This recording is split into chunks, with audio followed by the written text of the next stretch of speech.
आप जानिए सच्चे दरबार की जय क्यों बोलते हैं, जवाब मैं आपको देके जाऊंगा। जिसका जवाब सही रहेगा, हमारे अमर सिंह भैया बैठे हैं, 500 मुद्राएं आपकी ओर से उनको दिया जाएगा।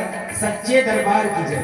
ऐसी क्या बात है कि हम लोग कहते हैं सच्चे दरबार की।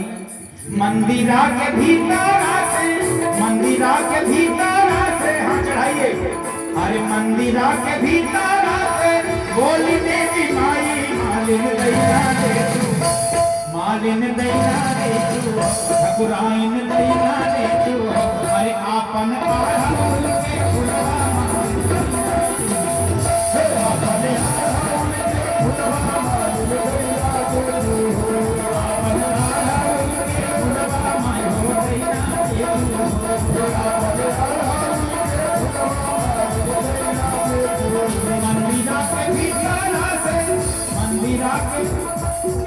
तो हम में मिल गए।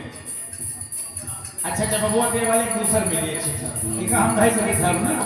ये 500 मुद्राएं हमारी भाभी जी की ओर से प्यार दुलार महामाई के पावन चरणों में अर्पित हुआ है।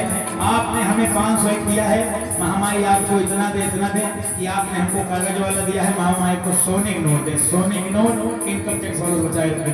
और सच्चे दरबार की, सच्चे दरबार की। मंदिरा के भीतर से बोली देवी मैया, मालिन दैया दे तू, अरे मालिन दैया दे तू। सच्चे दरबार की। अरे आपन आढ़ौल के फुलवा